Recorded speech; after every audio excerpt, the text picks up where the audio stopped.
All right, here we are again for another episode of Drummer Nation Live, and I have a distinguished panel here. First of all, starting with my co-host Adam Nussbaum. How are you, brother? All systems go, Chief. You've been traveling all over. We did one in January. I don't think we did one at all in February. Yeah, I've been running around a little bit on the more on the domestic scene, which has kind of been a nice thing without having to cross the pond. Hmm. And just glad to be able to make some music with people. I hear you. Well, we have two legends in the room today with our guest today, Ed Soph. How are you, my friend Ed? I'm doing well, thanks. Ed and I have gotten to be really good friends over the last several years. He's done my show before. I suggest you look at one of those. I'll try to put that in the show notes so you can see it. But the reason we're talking today is Ed posted sort of a manifesto to Facebook a week or so ago that caused a lot of stir. And I wanted to talk about some of it with him. It's called 50 Years of Random Thoughts About Practicing, Playing, and Improvising on the Drum Set. And it reminds me a little bit of the old series that Roy Burns used to do for Modern Drummer called Concepts, because it went on for years and he never, like in this thing you wrote, there's not any musical notation in there. There's not any right hand does this, left foot does that. It's all about how to be a functioning musician drummer on this planet playing music. And it's just fabulous, Ed. What made you decide to do that? I retired and I just started going through all these old notebooks that I kept while I taught, where I'd write stuff down, just put it all in one place. And it's a work in progress. I'm still Mm. thinking about stuff. Well, Yeah. that place right now, it's posted to your Facebook site. Is it anywhere else? I don't know. Well, a lot of people have lifted it and forwarded it and Well, that's what it's shared it. for. That's Yeah, what it's yeah. for. I mean, there's nothing new in there. That's all been said by other musicians, I'm sure, only in different ways. It's like there's only so much you can say, I think. Uh, But it's but so and well it, stated and so succinctly put. Well, I asked all of us to come up with several things because this goes on for, I don't know, 4 or 5 pages, and I wanted to pick a few things from it from each of us and discuss them. Adam, you want to get us started? Well, one of the things that I really like is that Ed makes the point that when you're first starting to do something that you haven't done before, you seem to think right away, wow, this is really hard. Well, it's not hard, it's new. And when anything is brand new and fresh, it requires a lot of effort and a lot of, study in order to get it to be naturally assimilated within what you do as a musician or, anything we do in life. I mean, I think of the analogy of when we were babies and we're seeing people walking and talking. We just didn't get up, start walking and running around. We had to use a lot of effort and concentration to get that together. And I think that that's a very good point because a lot of times people get turned off when they try to do something initially and they don't succeed. And particularly in the times that we're living in, where everybody just expect they can ask Google or ask Siri and get the instant answer and things as far as playing an instrument and learning about this music is a lifelong process. You can't Google this stuff. It takes time and effort. And I think, Ed, stating that point is very good. It's just far as taking some of the pressure off that people put on themselves. Hmm. And none of this. I mean, you can read the concepts and go, yeah, sure, that makes sense, but you have to internalize it, and it takes a lot of time and a lot of work, a lot of listening. can I say something about that? Absolutely. You know, I find that practicing should be just as improvisational as you want to play. And what I found very helpful for myself and things that I've passed on to the students is that when you something goes haywire, if you're working on something and it's not what it's supposed to be, don't stop, play through it. And my the point here being that you've got to go with what your brain initially wants you to play. In other words, start out from a position of familiarity. And it's not a mistake. It's your brain saying, hey, wait a minute. It's more comfortable for me to do this, even though it's not what I'm trying to do. It's a starting point. The starting point should never be the exercise itself, because you'll never get past the starting point. You start the exercise, something goes wrong, something changes, you keep playing and play through it. The point being here that when you finally do achieve the exercise that you initially started out to play, you've already got a basket full of variations of it that you discovered in the process of letting your brain work in its own time and develop its own approaches to where you finally get to the desired result. Does that make sense? Oh, absolutely. One thing you laid on me some time back that I thought was great was you told me, you said, I don't teach drums, I teach improvisation. Yeah, exactly. It's thinking. It's how you think. And you can't think unless you can hear. So the first step is to get the ears open. And as drum set That's players, we that's improvise a lot, right? yeah. And that's the big challenge today, is because just like attention spans, how long a young person listens to something, unless they're completely entranced by it from the beginning. They listen in snippets. They don't have albums anymore. They don't get the whole picture. It's like looking at one corner of a great painting instead of seeing the whole spectrum. So Mhm. getting kids to listen, and I find sitting down and listening to a CD with a young person and pointing out what to listen for is a good way to get them started, because they don't know how to listen. As Mhm. crazy as that sounds, they do not know, and most of their listening is recreational listening, background music, something that they have on their phone while they're doing their homework or something. Very few, very rare is the young student who comes in who is so enthralled by what he hears that he or she will sit there and just listen to that, just like if they were reading a book that really grabbed. That's great. Miles used to talk about social music. You know, when Yeah, you're hanging out with your buddies having a beer, that's a certain kind of listening, but that's not what we're talking about. right, right. Adam, you got another one? Or Ed, you want to throw one out? Well, I got I plenty. just think that so much of what I learned in my own experience was monkey see, monkey do. You Yeah, know, I'd watch people, and the age I grew up in, anywhere we went for, let's say, a social event, a party, dinner, a bar, whatever, there were bands. So, You just cut out, Adam. I missed you. Stan, It's am I back. back? Yeah, you're back. Okay, So sorry, there were bands. Just pick it up from there were bands. yeah, there were bands, and you could see people play. You could watch the radio. There was so much on the radio as far as things to listen to. Hmm. And, I also found that I was captivated by this music and I had a deep passion for it. So for me, listening was a major aspect of what to do. I mean, I hear much better than I see. And Well, Cosmo, easy now. you're talking about we're talking about jazz music we all came up with, but it applies to everything, right? I'm talking about music in general. I Hmm. listen to, I grew up with hearing all kinds of music. And I was affected by everything that went in here. The things that I liked stayed in, the things I didn't like went away. Hmm. Excuse the dog, Dogs Cosmo. are people too, man. That's So right. another thing that struck me is we've all heard the expression "can't say it, can't play it," or you may have been at a rehearsal where, to get the phrasing right, the leader had the band sing it.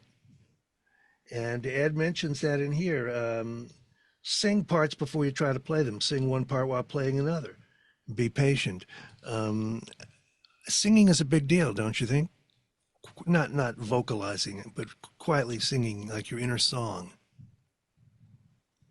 Well, yeah, I think every every drummer that I've met who is considered a player can vocalize Hmm. how they sound, and you just as one develops a somewhat unique style physically in playing the instrument, they also develop a unique vocal representation of that in their own scat vocabulary, basically. Hmm.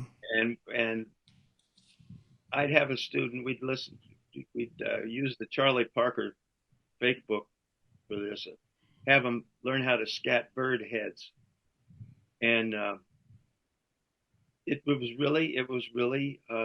like learning a language. Right. You know, ta ta ta ta ta ta ta ta ta ta ta ta, or do slack do you know what I'm saying? Well, yeah, that applies on the kit every bit as it does to the trumpet sections. Exactly. And when it comes to other forms of vocalization, is if one is playing, say, an ostinato exercise where the feet are playing an ostinato and the hands are going to play a more independent rhythm up on top of the ostinato, see if you can sing what the hands are going to play before Hmm. you actually try it. And doesn't that singing play out big time in soloing, fours, eights, choruses? Of course. I And mean, you know that's what's interesting is that just studying how drummers vocalize. Ed Thigpen vocalized a lot when he played. Elvin is the most interesting of all because Elvin vocalized in the spaces. And then Billy Higgins, also another vocalizer. Um, so yeah, there's like you mentioned earlier, there's always that inner song going on. Haynes, that's I don't know about Haynes, but I I tell could, I tell students that you play drums in the first place because you have that going on. You know, there's a song going in your head all the time, rhythmically, melodically, whatever. I think we all have that all the time, right? I mhm, mean, when my son was little, he would ask me something, and my wife would say, "Answer him," and I'd say, "Well, I got to finish the phrase," mhm, because there's something going in there, right? I mean, yeah, we hear it all the time. Uh, Another thing I like that you said is well, I've heard it a bunch of different ways, but you sound how you look. And we yeah. don't mean you sound handsome or ugly. We mean you sound like that Sound or that like you sound the way you move. way you move, right? Yeah. How does that transfer to sound? Well, that's easy. I mean, compare the physical aspects of playing other instruments. How does the violinist bow hand work or cellist? Hmm. Do they do that or do they do that?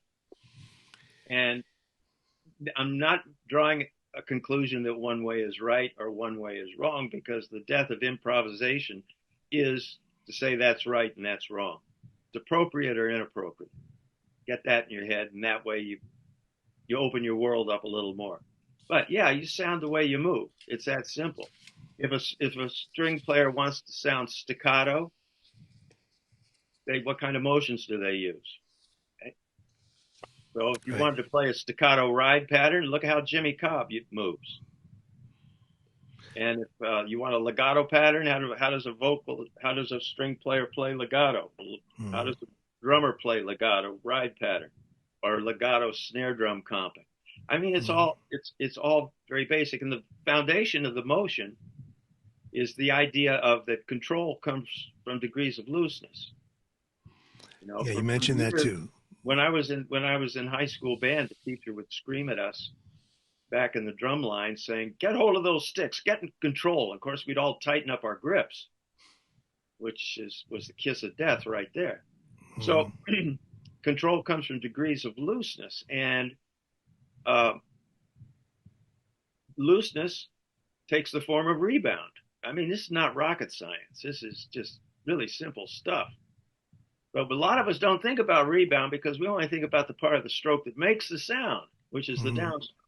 But when Hmm. you play an instrument that plays a lot of rhythmic ostinatos or repetitive patterns or whatever, once you play that first note, the next note's dependent upon what you put between those two notes. It's to put it really as pedestrian as possible. It's like marching. If you march slowly, what kind of steps do you take? If you have to run, what kind of steps do you take? It's it's just the way the body works, Mhm. how the body naturally coordinates motions to fit temporal situations. It's funny how so many drummers can play so differently, but they're all in sync. The great ones are all in sync with their own motions Oh and man, it's their yeah, own flow. it's just let your body move the way it's built. We're not put together with hinges. We're put together with balls and sockets. Mhm. I'm Military. always thinking, I'm always thinking of a flow. I always think of like the sign of like infinity. Where's the Uh-huh. beginning? Where's the end? Yep. And when I'm playing the cymbal and stuff like that, I think like I visualize, I imagine a wave in the ocean. There's no beginning, there's no end. It doesn't go like this. Right. And it's always easy to tighten up. And what's unfortunate is a lot of people equate concentration with tensing up. Great. And something I've always tried to do is I spend a lot of time just trying to get as loose as possible. And I went through a period of time, and I still do it. I would be dropping the sticks. Yeah. Mhm. I'm just trying to hold on to them enough. Let them, it's like let them work. The fingers move the stick, but let's turn it around. Let the stick move the fingers and try to maximize your efficiency and your flow. And it's a fascinating process for sure. Hmm. Yeah. I knew I saw a friend of mine was playing drums, and I went to see him, and he dropped his stick, and he was so embarrassed. I said, "Man, there's never been a drummer born who hasn't dropped the stick, and it probably means you're not tensing up and you're loose and flowing, and so what? Move on." Yeah. I would have students who were very locked down in their technique for one reason or another, and I just teach them large, basic molar strokes, Mhm. and invariably within a couple of weeks they'd come in and they'd say, "What in the hell are you teaching me? I'm dropping my sticks, look like a damn fool up there now." I said, "Man, that's great." They say, "What do you mean that's great?" Because you've seen the other side of the coin finally. Right. Now you've got this huge expanse of tight to really loose, and you've got all these degrees Mhm. of grip control that you can use now. And they say, "Well, what do you mean by that?" I say, "Well, do you use the same stroke and grip, and maybe even how you, or yeah, grip, playing a ballad at 40 as you do playing an up-tempo tune at 400?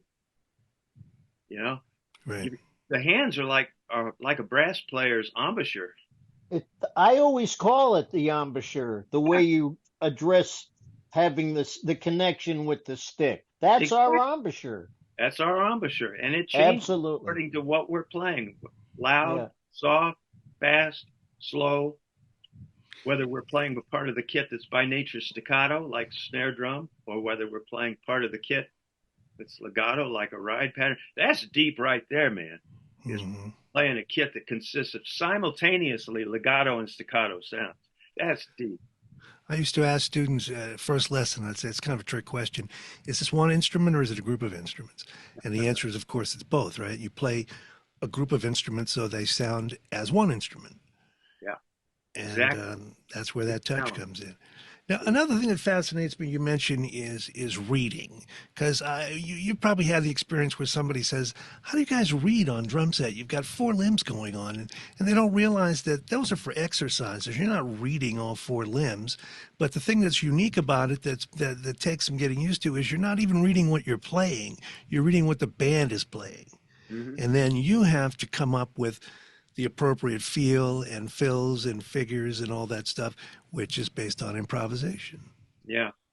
Well, and especially in regard to big band drumming, used to have guys who'd come to audition for school and they'd read everything perfectly, but they they had no dynamics, and they'd be playing, say, a mezzo piano section, and at the end of that section there was one bar that said fill, and after that one bar fill, the band came in, it was forte, and the readers would always be late and wouldn't set up the dynamic transition. The band would come in loud, and all of a sudden they'd have to get loud with it. And of course, when they got loud, all of a sudden the tempo rushed, and all hell broke loose. So those were the readers. Then you had the guys who came in who immediately you knew that they were primarily listeners and not readers, because they'd make reading mistakes, but they wouldn't make musical mistakes. Great point. So I'm figuring out, how can you put this in some form that a student understands the progression. So what I would tell my students is that you've got 3 areas you have to be competent in to play big band. And the first area is the easiest, reading. You're not reading melodic values, you're reading simply rhythmic values. It couldn't be simpler. There's only so many combinations, and you're going to see Yeah. them all pretty soon. Yeah. And then the second thing is, what you read has to have relevance to what the band is playing. And to do that, you have to have your ears open while you read, so you know what that F or that double P means in the chart, right? Then the third one, and this is the one that usually was the most trouble with the guys, because they've been through these god-awful books that say, here's a fill that works here, and play this fill, and play this fill. The third thing is to improvise in such a way that your fills and setups and solos sound like so much part of the chart that you want to go say, hey, let me see that drum part. Is everything written out? It all sounds so perfect for the chart. It's the way Mel played. I was just going to say Mel Lewis, rub-a-dub. Yeah. Rub-a-dub, man. It's just unbelievable. The nuance he had. It just blows my mind every time I hear him. Every time I listen to him, I hear something new. And I play it for the students and say, listen to this. Listen to how musical he is. Listen to what the horn. So what I make my students do is I say, I want you to learn this chart. And I say, what do you mean? I want you to come in and I'll give you 2 weeks. I want you to listen enough to this that you can sing the whole damn chart. What? And then I tell them a story about Mel. Down at the Vanguard one night, the trumpets got lost. And Mel turned around and started singing their part to him. I said, that's, not discounting his talent at all, but that's why he sounds so good. It's because he's got the music in here. Well, once you get it internalized and you have it where you really have it, where you don't even think about it, that's when you can start to make music. I was looking at so much of what Ed had in this, dissertation as such, and I was thinking of those 2 psychologists, Dunning and Kruger. Oh, and yeah. I don't know if you're familiar with them. The Dunning-Kruger effect. Right. I'm not. Please the go on. The initial thing is you have people, and we could talk about this on a whole other level, who are you believe that you're competent, but you're really not. So you're stage 1, unconsciously incompetent. Stage 2, you have an epiphany. You become aware. Oh, I'm consciously incompetent. So then stage 3, you work on it. You develop conscious competence. Then you get that together enough so you're unconsciously competent. Now, we all want to live in that 4th place. Sure, but we have to do these nanosecond adjustments to things that are happening in the moment and what's going on between 3 and 4.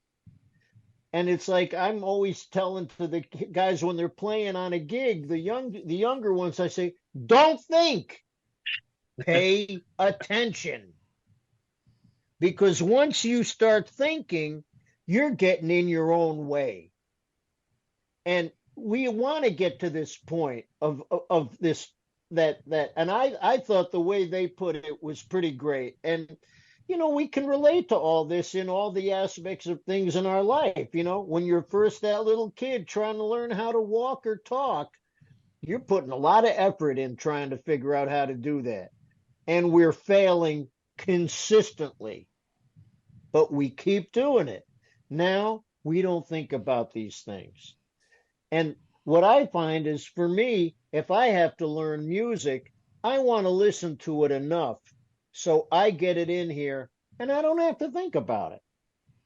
You just want to be able to do it. That's why you practice. So when you get on the gig, it's like, okay, whatever's coming my way, I can just react and respond to what the music is telling me to play. Mhm. And a lot of times I'm hearing people, and you can hear them, we all hear them when they go from the we mode into the me mode. Yeah. Good But Ed, point. you brought up so many great points in what you wrote there, and I mean it's just nice to see it all codified and put in a very clear manner, which you are very good at doing with your articulate self. Well, one thing I've told Ed is that he has had so many great students.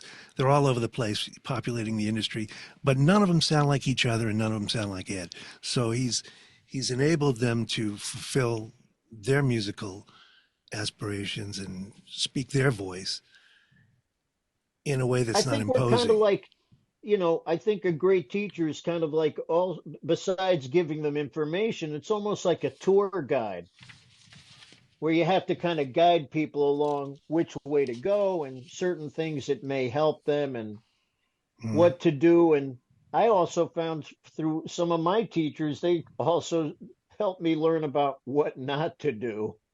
Yeah, of course. Yeah. It's that awareness that takes so much. It's so hard.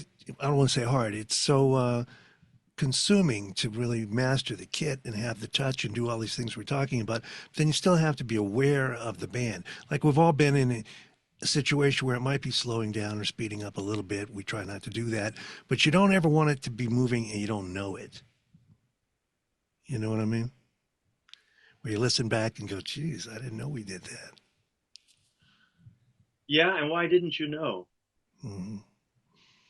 Not You listening, I guess. see, Not focused. I've listened to so many recordings and I play along with them. Uh, and it's amazing how many great swinging recordings slow down. They move a lot. Yeah. And there are some that speed up. So, that's another one of the what I call either or black or white, one extreme or another extreme education, where rushing is bad, dragging is bad. Not if you know it, not if it feels good, not if everybody's on the same page. And of G course, Group at Carnegie Hall, 1938 or 9, I think, with that live album with Benny Goodman and yeah, Sing, Sing, Sing electrified the place. yeah, Everybody wrote about it, but it slows down a lot. yeah, yeah. So what can you say? I mean, the main thing to know is I don't even know. I wish I could go to Jimmy Cobb and say, how do you guys sound like you're on top of the beat when the time's slowing down? You know, I mean, these are the great mysteries to me. Or Hmm. talking to Higgins about, man, how do you play that? How do you play a legato ride pattern and at the same time play a staccato comping figure? It's just maybe that's where the tension comes from. I You're like that saying, idea of tension. yeah, You take a but drummer like Ringo, he's not but playing there's anything some super things comp. Go ahead. that you have to just realize that the human being is not metronomic to begin with. And the music that we play, just like any good music, or real music, or valid music, or honest music, is an expression of of the human being. And just as when you go and listen to a symphony orchestra and those strings start revving up and as the tension's building, you're not sitting there going, "Oh my God, they're really getting on top of the beat." No, you're going, "Damn, buckle my seatbelt. Here we go." You know? Well, you It's the speak human, the human factor, the emotional response. you speak about the Nobody, human factor. I'm on a pet peeve now against auto tuning because we're getting to the point where everything you hear on the radio has been auto-tuned and manipulated, and we're learning to hear voices that don't appear in nature. You know, this is not the way human beings sound. And they're Mm. doing the same thing with rhythm and replacing, you know, beat doctorate and sound replacement and all that. And I'm a little concerned that there's a generation of people who are used to hearing music that human beings can't play. Yeah, probably so. It's probably going to get more, more use. I mean, it's all about money, obviously, Yeah. and so you know you can sit and fret about that sort of thing, but or you can go out into your practice room and listen to some real music and say, oh, to each his own. You know, Hmm. Hmm. there's nothing we can do about this. It's just a matter of sticking to one's guns. I mean, there are going to be people who are. I don't know. I don't have a crystal ball. I don't know what the hell's going to happen. And So it's changing so fast. yeah, it's ridiculous. It's just ridiculous. Do you think I there's got to a, drop a go good ahead. term that my son, who's 31 now, said to my wife and I a bunch of years ago. He said that he was a digital native, Yeah, where my wife and I are digital immigrants. yeah, Hmm. And I'm very grateful having grown up at the time. And something that I think had a profound effect is when you are in the room and you're able to experience the sound. You know, I feel so grateful that I grew up in the New York area where my heroes were accessible, and yeah. being able to sit next to them and feel that energy.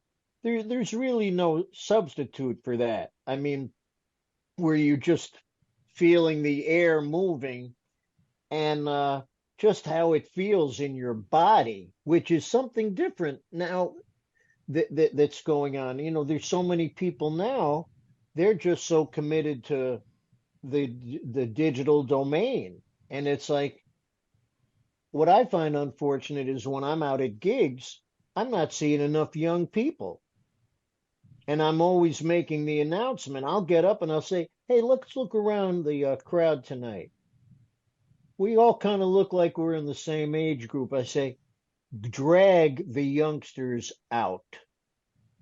Let them experience the feeling of real, actual music, and it will have a profound effect on them. I mean, Hmm. I know it did for all of us. We can all name numerous events that were life changing for us. And it didn't come out of a book. It didn't come out of it came out of being in the room. So I think it's just important, if we want to try to have this music stay alive and be a vital component and what gives us a life force and something to enjoy and good for the soul. Let me ask you this. Is there a, you talk about the life force.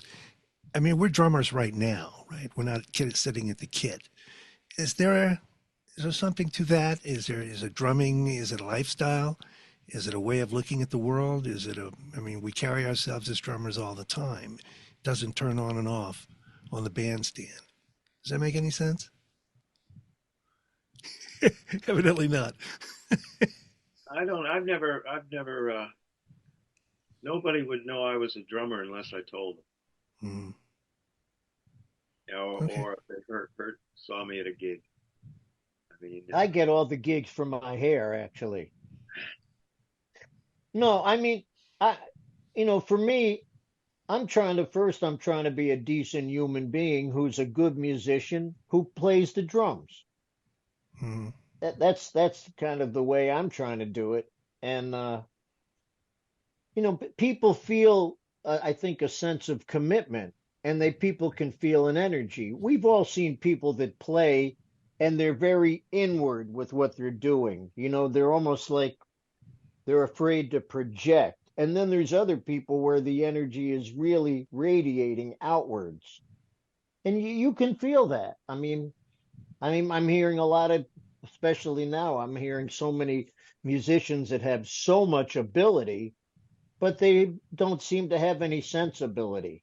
Maybe it's too much time in the practice room and not enough time out on the bandstand, getting this together. So That's kind of how Good. I think of it. Is not enough, more like clusters and flurries that are very technically advanced, but not as much musical phrases.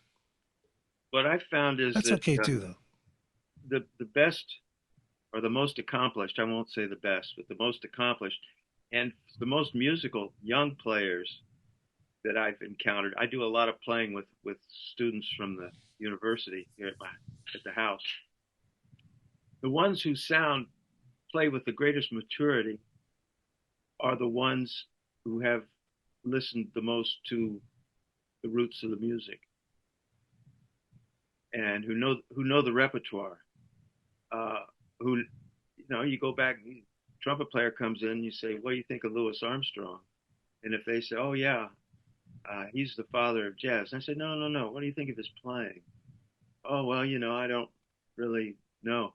And I said, "Well, I worked with a trumpet player named Clark Terry, and one time we were at a festival, and Dizzy Gillespie was there, and Dizzy came into the dressing room where Clark was. We're all sitting around, and Clark started talking about Louis Armstrong." And Dizzy said, "Yeah, you remember that chorus he took on such and such?" And Clark goes, "Yeah," and he started singing it. And Dizzy joined in and they sang it together. I'm going, damn, there it is right there. That's how you learn. That's the tradition. And it's the sort of thing where it's just a story that sort of illustrates what you're dealing with here. Is there was a great drummer named Tiny Khan, Norman Tiny Khan, and very influential. Unfortunately, he died when he was 30 years old, but he influenced Mel's generation. Incredible influence. And there was an article about him in Modern Drummer that Bert Corral wrote years ago. And a student came in and I said, "Hey, have you seen the latest Modern Drummer?" They go, "Yeah, yeah." I said, "Did you see the article about Tiny Khan?" He goes, "Yeah, I saw it."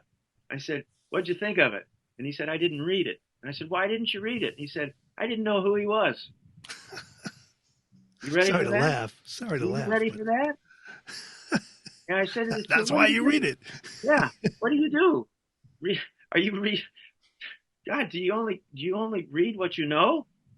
Yeah. Do you only eat one food every day? I mean, for Christ's sake, look at yourself, man. God." Yeah. Or the other one is I had to deal with my students that I would play recordings that greatly influenced me, and they in turn would play recordings that are currently influencing them. So I could stay up to date somewhat to what's going on. Mhm. So I put on Mahavishnu, Intermounting Flame, and this kid is going, "God, who is that?" And I said, "Have you ever heard of Billy Cobham?"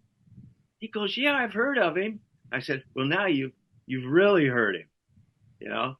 And he's doing this on a four-piece kit too. He goes, "Jesus God." I said, "Well, you're blown away, right?" He said, "Oh, I'm blown away. I got to check it out. I got to check." Well, I said, "You got an internet? It's going to be easy to check him out." He says, "I'm going to do it, man. Thanks, Ed, for turning me on to you." Boom, boom, boom. So I wait 2 or 3 weeks. Kid comes in for his lesson. And I said, "So, what more have you found that you like about Cobham's playing?" Nothing, nothing. And I said, "Well, I got the impression that you were really blown away and enthused and inspired by his playing." "Oh yeah, man, I know, but I don't have the time." So my reply is, you need to change your major Right. now because you're wasting your time. You're wasting your time. And Where's Billy his Cobham, passion? yeah, Billy, I would always tell him, "You know who your competition is?" He goes, "Who?" "Billy Cobham." That's right. Yeah. So yeah, this just and the students who would get turned on. I mean, I'd had students who'd come back with entire discographies. Jim White, great example. Man, Jim just he couldn't get. He's got everything Mel even thought about recording. So He's hungry. You yeah, got to be hungry for this. yeah, yeah. So You yeah, know, knowing the roots of why we play the way we play.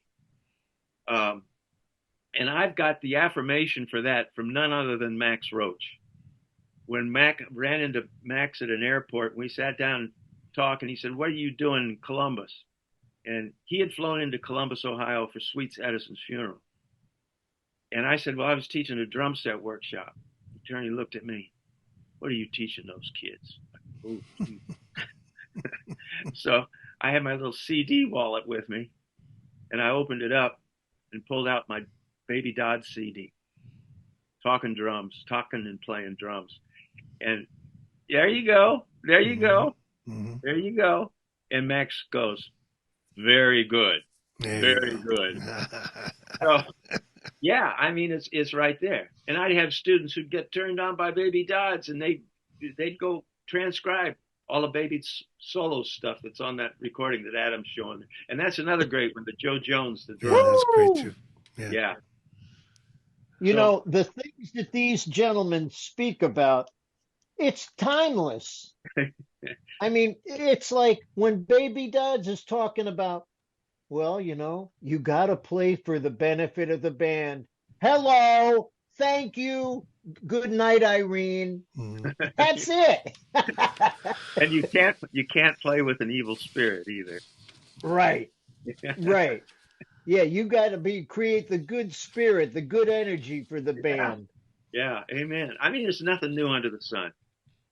It's It's just all the way it's put together, you yeah. know, Yeah. because to me, it's like when you hear anybody great in any style, first you're going to hear a sound. And Yeah. hopefully it's going to be a pleasing sound. Then you're going to be aware of the time. How does it feel? And then all this stuff with vocabulary. I find it's interesting for me. They still haven't figured out how to transcribe feel. Yeah, just like they can't transcribe intonation. Yeah, amen. I was Yeah, listening to that's somebody. why it's still such an oral process. I mean, I love it when there were these people that were like, like classical music snobs, and they went up to Errol Garner, who could play anything in any key, in any tempo, and didn't read a note. And they kind of went up to him and they said, "Mr. Garner, is it true you don't read music?" And he goes, "Nobody's coming to hear me read." And it's just Well said. it's very fascinating. Yes, Cosmo. Well, the article is 50 years of random thoughts about It's practicing, so playing, and great, Ed. improvising on the drum set. Thanks. And Thanks. you can get an idea of what's going on in that from this. And you'll notice none of us talked about any of the normal technical do this, don't do that. It's all about me making music as a professional musician. And it's just wonderful, Ed. I can't wait for you to continue it. Are you going to publish something? This is how you're putting it out this way? Yeah, Yeah, yeah. great, great. Well, I encourage everybody to check it out. Anybody got anything else they want to tag in with this? Well, Well, thanks for I the just opportunity. remembered Persip had a book that he wrote, a little book called How to Not Play the Drums. That's right. It's Mm-hmm. a great book. Fantastic. Yeah. Kenny And Werner's book, Effortless Mastery. That's another great book. yeah. Um, Roy Burns had me read one called The Inner Game of Tennis, I think it was. No, Zen and the Inner Game of something, Inner Yeah, Game of Archery. that was a well, yeah, that was a big thing for a while back in the 70s. Uh, Mm-hmm. you got to be careful with some of that stuff because the methodology uh, sort of shoulders the music out of the way. But the most important thing said in this session came from Adam, as far as I'm concerned, and that is that it's all about the ears, not about the eyes. It's about the ears. Mm-hmm. And the problem of the big problem that I see with a lot of folks is that they have great passion for the music and for the instrument, but for some reason their passion is not matched by aptitude. Their ability to play the music with the same focus as their passion. And those are the people who can play drums for the rest of their lives for fun, but who are supporting themselves as lawyers and doctors and etc. But that's always a really difficult situation with a student where, well, that's a whole nother ball of wax, is where someone just eats, sleeps, drinks, drums, and they sit down behind the kit, and it's like, hello, there's just nothing happening. And that's probably for me as a teacher, or for any teacher, to find a way to balance that without harming the student, making the student feel bad or make them disappointed, but to make them realize that getting on the cover of Modern Drummer or having 10 million hits on Instagram is not what it's all about anyway. You know? I'll leave you with this. It was in a movie, New York, New York, where Robert De Niro was a tenor player Huh. right after World War II. It's a Scorsese film. And they said, "What are you looking for?" And he said, "Well, I just want my major chord." He said, "What's that?" He said, "Well, I want to be able to play music I believe in, somebody to share my life with, and enough money to live comfortably." Amen. That's all we need, right? Yeah.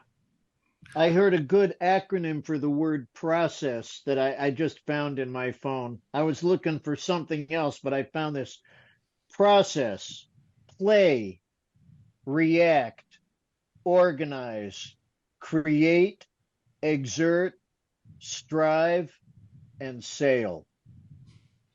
I like the sale part. Process. And the other one was, I think, score, which was, I think, from Agassi's coach. It was like, self-discipline, confidence, optimism, relaxation, enjoyment. Yep. Supposed to be These fun, things all right? work. Well, that's why they say play music. That's right. Play. I mean, it's supposed to be fun. It's supposed to be something joyful.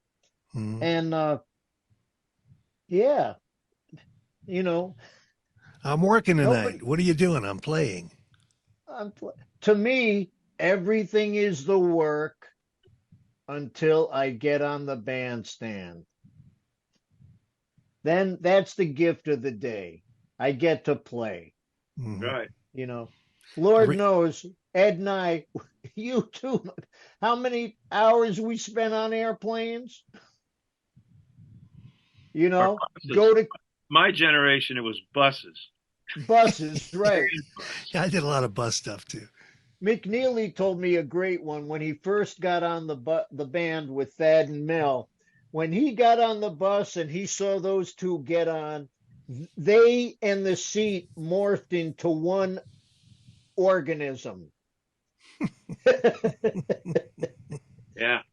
Yeah, it's a whole other thing now. So well, Ed, your words of wisdom and everything are great, and it's almost like a little Bible that you have there for people to understand. So Well, thank you for putting that together in such an articulate fashion. thank you, Adam. And thank you for doing the Thank you. show, both of you. I'm Oh, honored to be in such august company. I'm just working on my quarter notes. Yeah. I'm just working on my major chord. All right, gentlemen, I'm going to let it go. All right. Thank you very much, and we'll see you again next time on Drummer Nation. Everybody stay well.